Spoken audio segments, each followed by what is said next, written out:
in our last talk, you talked about on the Colosseum coin, on the really nice ones, they seem kind of up at the top a Judea Capta, and I was wondering, did you mean that there was a Judea Capta kind of in the Colosseum, or was it like on the top of the coin?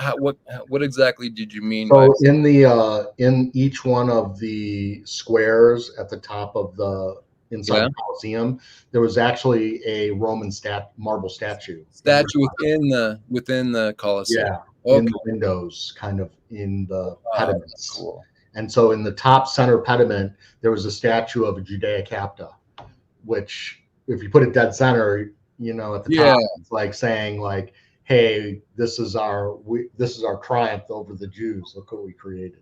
Yeah, I see. That's cool. Yeah, for that tiny of art, they obviously put that in there for that you wouldn't be able to. I mean, that's kind of obvious. Right, and it's well known that when Titus sacked the Jewish temple after the Jewish rebellion, that he brought back all the gold and silver, and they actually put it out on display in the forum, so everybody could see for a little while before they took it and melted it down. Yeah, I bet that was quite a pile.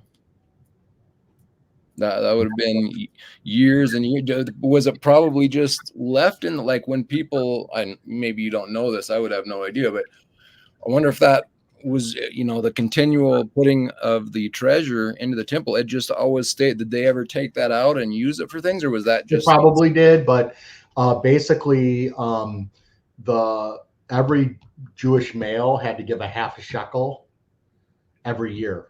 Yeah, it was a temple tax. Right. And then the wealthy would give gold. And in fact, they had a vine that went across, a golden vine that went across the temple door. And during the celebrations, they would actually make grapes out of gold, the wealthy, and they would hang the golden grapes on the vine. Yeah, on the temple. Wow. Wow. Interesting. And it's actually, that vine is actually represented on a tetradrachm of Bar Kokhba during the revolt when they did the Jewish temple. Yeah, I seen you talk about that coin. They have what they call the wavy line, and the wavy line is supposed to represent the golden vine. Huh. So, cool. You know, centuries of putting gold and silver into the temple. And one of the reasons why the Jews rebelled against the Romans is because the Romans expected everybody they conquered to pay a tax to the Romans, and the Jews didn't want to. They wanted to pay their tax like they had always had to the temple. And so they rebelled because they didn't want to pay the Romans. Sure. And that's what happened. So then, of course, when Titus went and squashed the rebellion, he said, well, screw you. I'm now taking all your money anyway.